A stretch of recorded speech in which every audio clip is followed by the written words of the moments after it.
Mary Grace wasn't supposed to be there. The old Shiloh Baptist Church had been abandoned for over a decade. Its doors chained, its windows nailed shut, its steeple leaning like a drunkard in the heat. Kids at her school said it was haunted. The grown folks didn't speak of it at all. But that morning, Mary Grace woke up before dawn with the taste of rust in her mouth and a voice in her head that didn't belong to her. "Go to the bells," it whispered. She slipped out of bed, past her sleeping grandmother and baby brother, and walked barefoot across the morning wet grass. The air was still, thick with August humidity, the kind that stuck to your skin like secrets. When she reached the gates of the churchyard, the padlock on the gate was broken. A single crow sat on top of the rusted sign, watching her. She stepped through the gate. Behind the church, past the toppled gravestones and wild grass, was a cluster of small mounds, strange, round, unnatural, like the earth had swallowed something and hadn't finished chewing. That's when she smelled it. Rot, faint but sure. She knelt down beside one of the mounds and brushed the dirt aside with her fingers. The ground was soft, too soft. A few inches down, her hand hit something solid. Wood. Mary Grace froze. She looked around, heart hammering in her chest. The crow cawed once, sharp and sudden. She dug faster. A sliver of wood broke through the soil. Then a corner. Then the edge of something curved. A coffin, small, child-sized. Mary Grace stumbled back, breath caught in her throat. She wanted to run, but her feet wouldn't move. Then came the bell. It rang once, a long, low toll from the church tower that hadn't worked in 10 years. Her blood turned to ice. She looked up. No one was there. Her legs finally listened. She turned and ran, the crow cawing madly behind her, the toll of the bell echoing in her chest long after her feet had left the churchyard behind. But something had changed in her. She knew what she saw, and it wasn't going to let her go. That night, Mary Grace sat silent at the dinner table. Her grandmother watched her carefully, setting down a chipped plate of stewed okra and rice. "You been to Shiloh?" the old woman said flatly. Mary Grace didn't answer. "Did you hear the bell?" Her fork froze mid-air. "You did," Grandma whispered, crossing herself. Then it started again. Mary Grace looked up. "What started?" But her grandmother only shook her head, eyes suddenly glassy.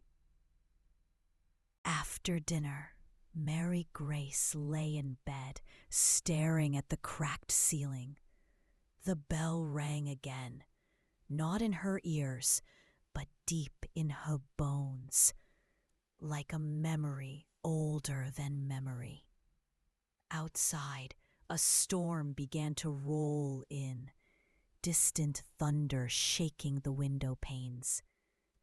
And somewhere beneath the earth behind the church, something stirred. The next morning, Mary Grace returned to Shiloh. She hadn't meant to. Her legs carried her before her mind caught up.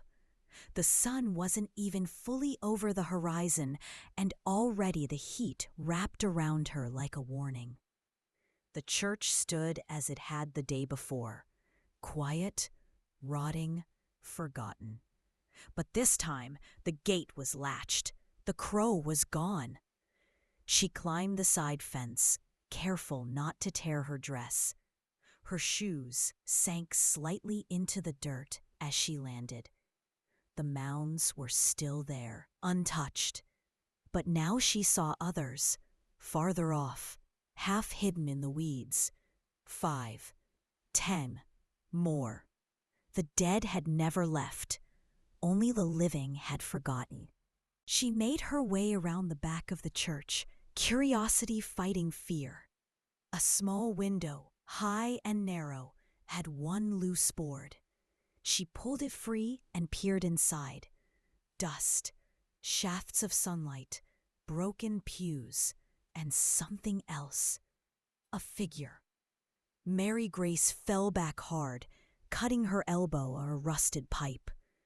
The figure hadn't moved, but it had been there, a shape standing near the pulpit, tall and still, watching. When she looked again, the window showed only dust and silence. She ran home, heart slamming in her chest like fists on a locked door. That evening, she cornered her grandmother in the kitchen. The old woman was shelling peas, hands moving like they had for 70 years. "Why'd you say it started again?" Mary Grace asked. Her grandmother didn't look up. "Because they buried him wrong," she said quietly. Mary Grace waited. "They didn't mark the names, didn't bless the ground, didn't tell the families, just put them down like dogs and pretended it didn't happen. And we let it." "Who did they bury?" "Folks that didn't know when to stay quiet, or weren't allowed to speak at all." The words hit like stone. Mary Grace sat slowly. "You mean they were black?" Her grandmother nodded. "Some children, some grown. All disappeared when it got inconvenient." "Inconvenient for who?" "The sheriff, the preacher, the mayor back then. They was all in each other's pockets. And this town didn't like being reminded of what it did." Mary Grace's throat felt tight. "How come nobody remembers?" Her grandmother finally looked at her. "You think forgetting is accident?" That night, Mary Grace couldn't sleep. The bell didn't ring again. But in her dreams, the ground shifted and whispered her name. And when she woke, the loose board from the church window was on her bedroom floor. She didn't scream. She didn't tell. She got dressed, tied her hair back, and stared at the sky until it lightened. There were answers in that dirt, and she wasn't done digging. The next day, after school, Mary Grace went to the local library. She asked for property records, burial maps, town meeting notes, anything from 1950 to 1963. The librarian squinted at her, but said nothing. In a dusty back room, she found a box labeled Miscellaneous Archive. Inside, torn photos, faded deeds, meeting notes. One stood out. A list, hand-typed, brittle paper.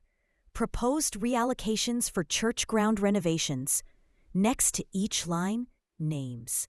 Crossed out. ... Robert Jenkins, she read aloud. Age 7.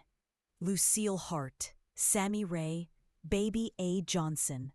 No dates, no cause, just names.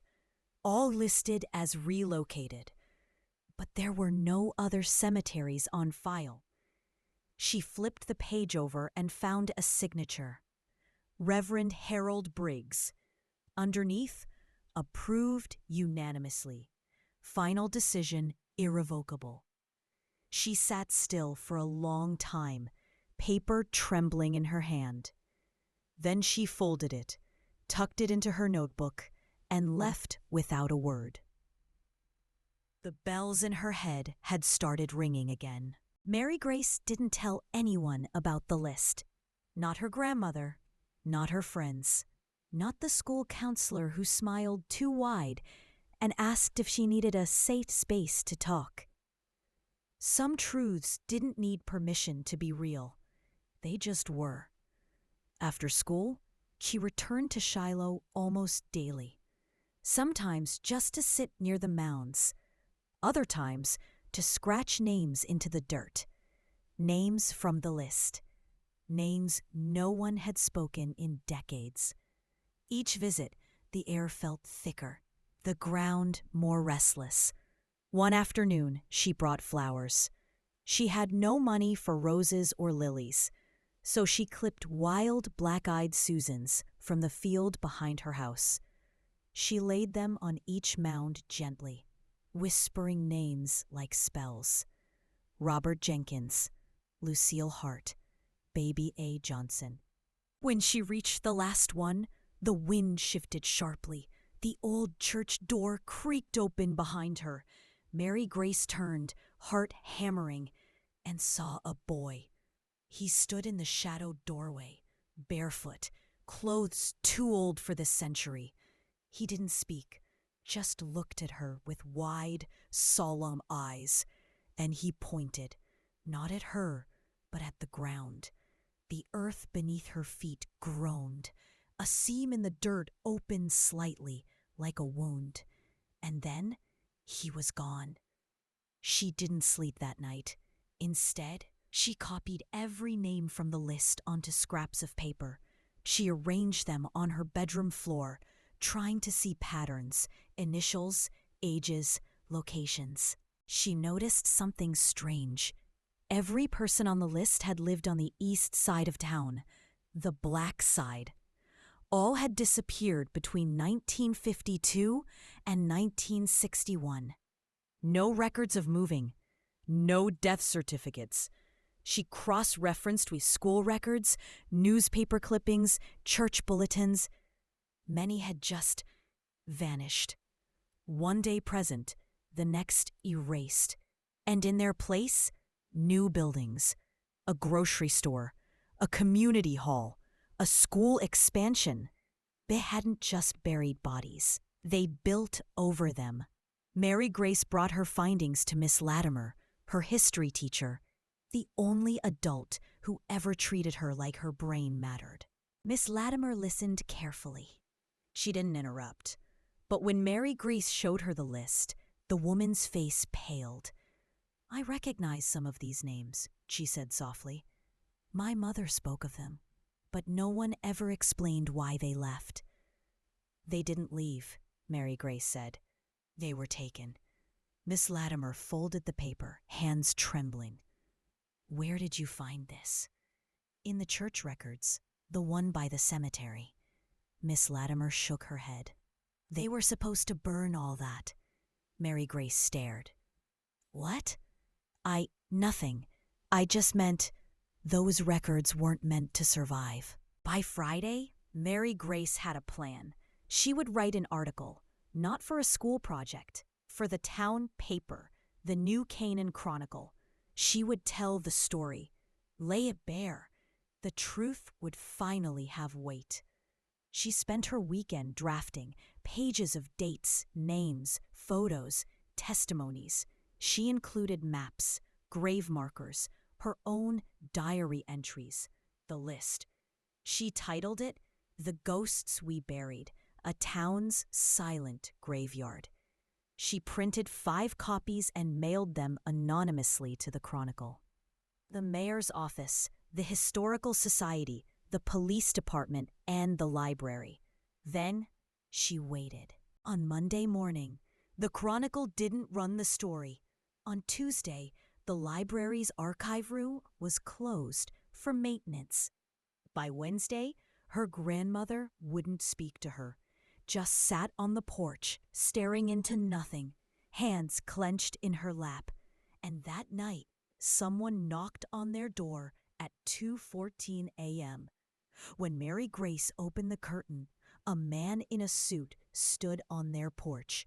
No badge, no name tag, just a clipboard, and eyes that didn't blink. "Go back to forgetting," he said calmly, then turned and walked into the dark.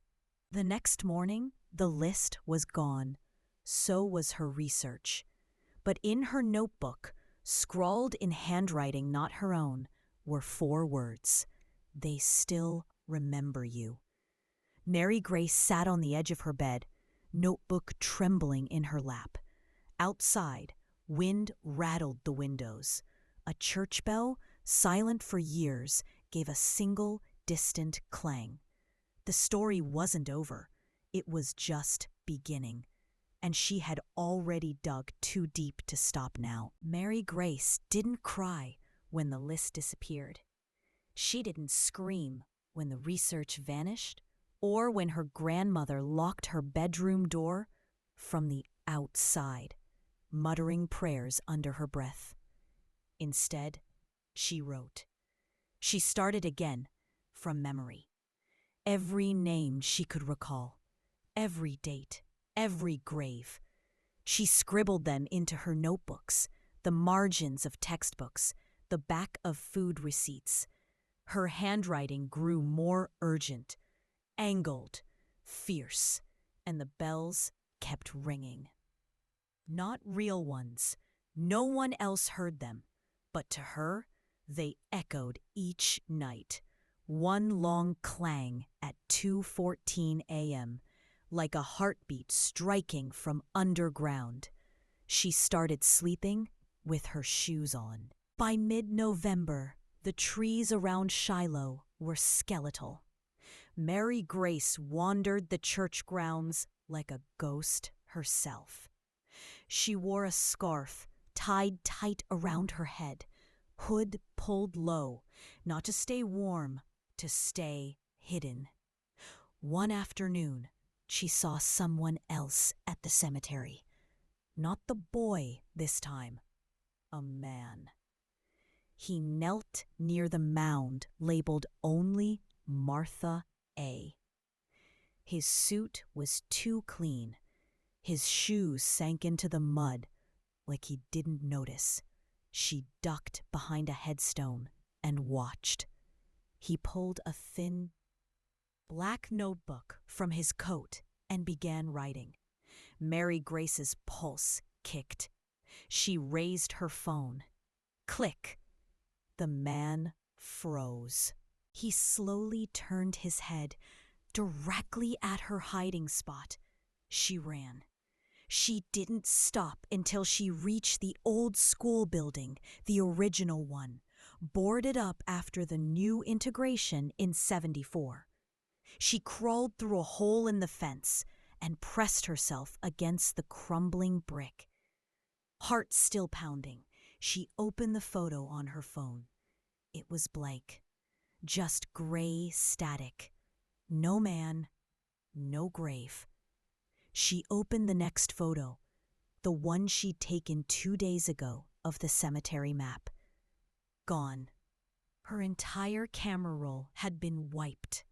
Only one photo remained. It showed a child's hand resting on a dirt mound. Her own hand. But she hadn't taken it. She didn't go home that night. She sat in the old school's back hallway, surrounded by broken desks and the smell of mildew. She lit one of the candles she kept in her backpack now, watched the flame flicker. Then, from somewhere behind the walls, scratching. Soft at first, then rhythmic. She leaned closer to the crumbling plaster. A voice, faint, breathy, barely a whisper, slid through the cracks. "You're not the first." Mary Grace backed away, candle trembling in her hand. "Who are you?" she whispered. The wall replied, gently. "We were made quiet, but we still speak." The next day, she returned to Miss Latimer. Only this time, the classroom was empty. Desks overturned, chalk broken across the floor. A single note pinned to the blackboard with a rusty tack. "This is not your war, girl." No signature, just those words. Mary Grace tore it down, heart shivering. She went to the library. The building was closed, the windows dark. She crossed town to the Historical Society. A sign on the door now read, "Permanently closed." She stood on the sidewalk, surrounded by silence. Her town, her whole life, was collapsing inward. And still, the bell rang at 2:14. That night, she returned to the church. She didn't care about being followed. She carried the single photo left on her phone, the one of her hand. As she stepped between the graves, she felt it, the ground humming. Not just memory, not grief, power. At the back of the cemetery, where the earth dipped lower, she saw a small door, half buried, metal and rusted. It hadn't been there before. She approached slowly, breath held. The door pulsed once, a soft vibration under her shoes. Then it opened. The door creaked open like it hadn't moved in a century. Mary Grace stepped inside, flashlight trembling in her hand. The beam caught on brick walls, narrow, old, cold. A tunnel, lined with rusted plaques and splintered wood, beneath the church. The air smelled like dirt and iron. Each step forward felt like stepping deeper into memory. Etched into the walls were names, dozens, hundreds, scratched by hand. Some she recognized, from her list, from the erased records, from Miss Latimer's whispers, and then her own last name, Mary Grace Washington, except this one had a dash, 1849 to 1874. She stopped breathing. A breeze rushed past her, but she was underground. The flashlight flickered, then died. Dark. Then a voice, not from behind, not ahead, from inside the walls. "You carry more than a name." Mary Grace couldn't scream, couldn't run. The voice continued, calm and low. "They silenced us in daylight, buried us in memory, but we sang in the soil, and we chose you." Then a sound, not a bell this time, a heartbeat, deep and steady, beneath her feet, and something else. The earth began to rise. A shape emerged from the far end of the tunnel. Not a person, not exactly. A silhouette stitched from shadow and time. It stepped forward, revealing eyes that looked like hers. Then more shapes. One by one, they formed. Old, young, limping, radiant. All of them black, all of them silent, but not soulless. Mary Grace whispered, "What do you want from me?" The first figure smiled, not kindly, not cruelly, just knowing. To remember, and to make them remember. They raised their hands and pointed upward, toward the surface, toward the steeple, and the bell began to toll. Above ground, the entire town woke up. People looked to the old Shiloh church, confused. No one had rung that bell in over 30 years. The sheriff grabbed his jacket. The mayor called her assistant. A few of the older residents clutched their chests and muttered names they hadn't spoken in decades. The bell kept tolling. 4 times, 7, 12. Inside the tunnel, Mary Grace saw it clearly now. This was not a haunting. It was a reckoning. The next morning, headlines filled the local paper. Unexplained bell rings spark town panic. Shiloh Cemetery to be reinvestigated after unearthing event. Mary Grace Washington questioned in Historical Society arson. The last one made her laugh. No fire had touched that building. She knew. She was there, and she saw what actually collapsed it. The roots. They rose from the ground, tore through the floorboards, and revealed a stairwell, long buried, full of boxes marked disavowed records. Inside them, death certificates with wrong dates, school rosters with missing names, payroll ledgers that paid the white and vanished the black. Mary Grace didn't stop. She uploaded every document, posted every photo, gave interviews, shared what she could, and protected what she couldn't. She never spoke of the tunnel or the figures, but she returned to the church every night at 2:14. Sometimes she left flowers, sometimes letters, sometimes she just listened. Miss Latimer never returned. Her house was boarded up, but in Mary Grace's mailbox one day, a package appeared. Inside, a set of keys. A note. For the ones who need a door. She used them to unlock the school basement. There in the dark were desks carved with initials, a chalkboard with faint white scrawls. We still here. 10 years passed. Mary Grace became a professor. History, naturally, but not the kind in clean textbooks. She taught her students how to dig, how to question, how to honor. Every year, she took them to Shiloh. Some rolled their eyes, but others listened, felt the ground differently. Some even came back on their own. And always, always, the bell rang when they left. Just once, but deep enough to shake their bones. One spring, a student asked, "Is it true you used to hear voices from the walls?" Mary Grace smiled. "Not from the walls," she said, "from below."